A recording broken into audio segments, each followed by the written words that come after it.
friends and welcome to Obsidian Soft. In this video, I'm going to finish the platformer game that we started in the part 1 of this tutorial.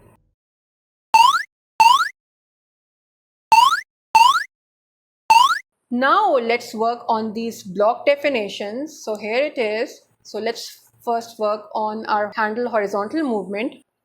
From control, get the if then block, and from sensing, get the key space press block, but choose it to be the right arrow. Okay, and when the right arrow key is pressed, we are going to change from variables the change block speed x by 1. Okay, right click, duplicate, and choose the left arrow here, and now we are going to change speed x by -1. Okay, and then at the end of it we are going to call the motion change x by 10 block, but here instead of 10 we are going to plug in speed x. Okay, this has taken care of the right and left arrow movement, but what if I hit some black platform in front of me? Then I should not be able to move forward. For that, from control, get the if then else block, and here from sensing, get the touching color block.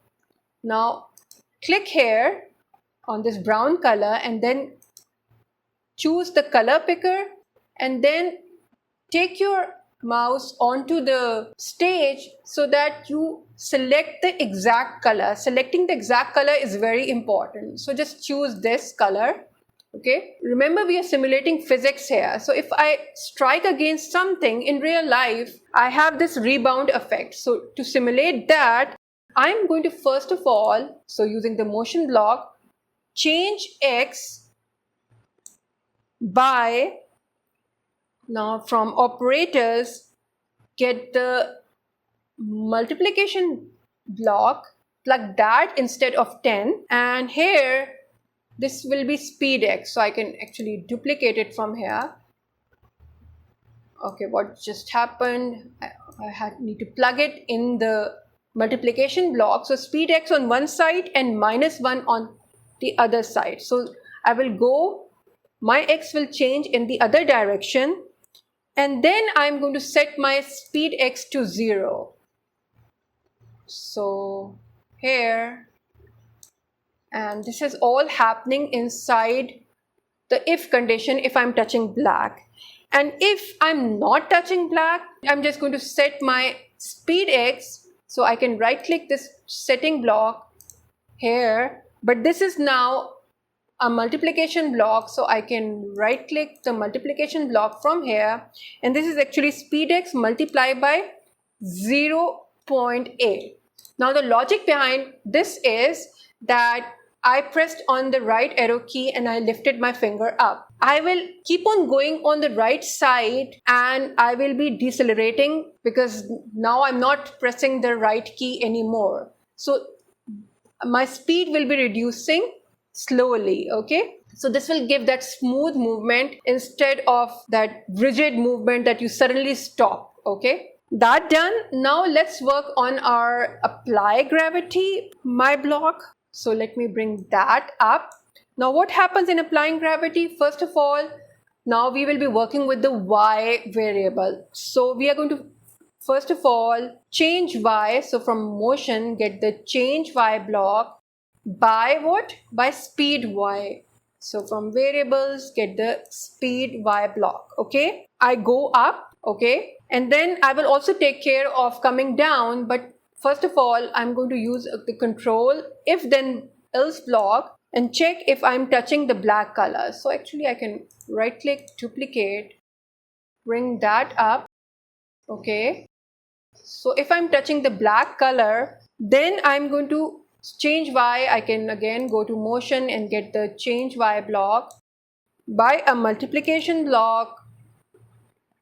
So multiplication here, and this is now variables. speed y again. I have to plug that in the multiplication block, speed y by -1. Okay, and then I'm going to set my speed y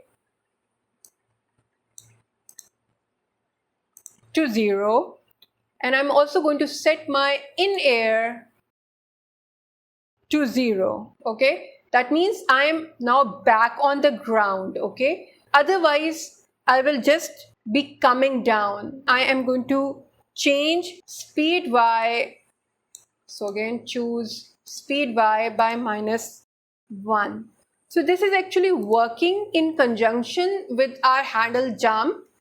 And what is happening is that if in the case we pressed the spacebar key and we were in the air, our speed will continuously reduce because of this else block. In the situation, we are still in the air and we will keep on coming down because of gravity until we touch the black color, and then after a small rebound effect, we will set our speed y to 0 and we will set in air to 0 too. And as I said to you before, it works in conjunction with this handle jump. So let's work on that. And this will only take place if in air is equal to 0. This is to avoid double jumping. So from control, get the if block, and here using the operators equal to block, I am going to check that my in air is 0. Because when the game starts, our in air is by default 0 and it will only be turned to 1 when we start jumping. Okay, so from variables, get the in air block here and check that it is 0, and then further check that the user has pressed the spacebar key. So again, from control, get the if then block, and here I am going to check that from sensing key space pressed. So we will be checking for the spacebar key, and if spacebar key has been pressed, we are going to first of all from sounds start the sound jump, and then I am going to set my speed y to 10. So that is the highest point. I will just go up to that point. So I can actually duplicate it from here, and I'm going to plug this in below this sound block. So let me make it clearer. Okay, like this. So speed y, after starting the sound jump, I'm going to set speed y to 10 and I'm going to set my in air to 1. Now this is the reason why a user cannot jump twice. Okay, so this is to avoid double jumping. Because I've set in air to 1, now you cannot come inside this if condition again, because in air needs to be 0. Okay, and we will set it back to 0 once we are back on the ground in the apply gravity my block. Okay, now we need another green flag event here, and I'm going to check using the forever control block, and then from control get the if block, and I'm going to check if I am touching the green color.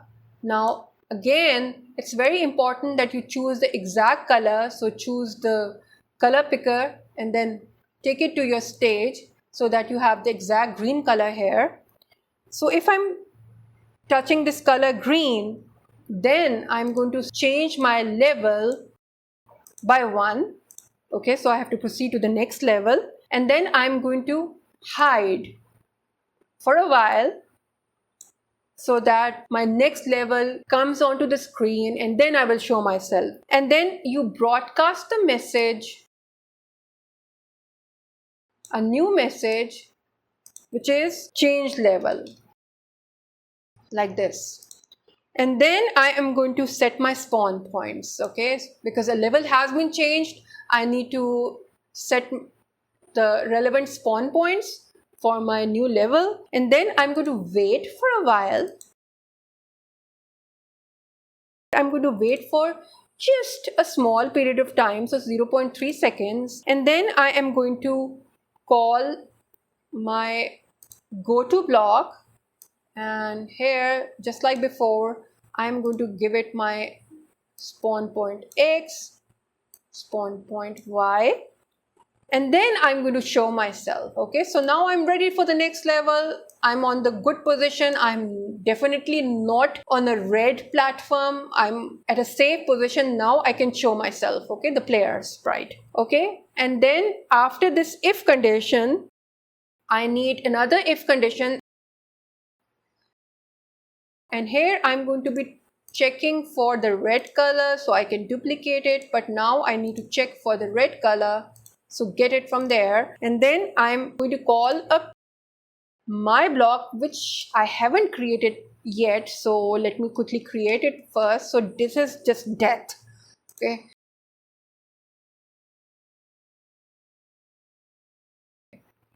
death. You have struck a red platform. Okay, so now as you can see that I have this defined death here. So what happens in death, I'm just going to play the sound, start sound, clang, and I'm also going to, now this is the important thing, this is the reason why we maintained our spawn points for different levels, that I need to respawn at the starting point for that level. So from motion, get the go to block, and here again from variables, spawn point X, spawn point Y. Okay, now we have broadcasted a few messages from here, from the player sprite. One was the broadcast change level and one was the win message. Okay, so let's go to our level code. In the level sprite, from events, get the when I receive change level message block. Let me make it a bit bigger, and the code is super simple here. I just need to switch the costume to not a value which I need to choose from here.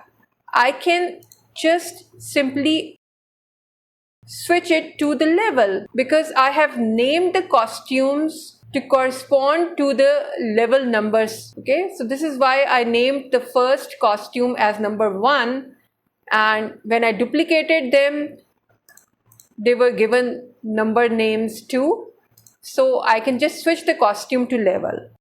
Now I need to add some celebration music. So go to sounds, click on search for dance celebration. Okay, and then come back to your code, and this music should play when we receive the message win.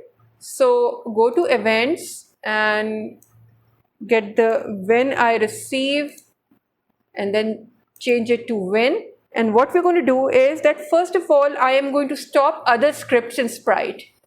The reason for this is that I will be also running the timer in this sprite, so I need to stop the timer when I receive the winning message.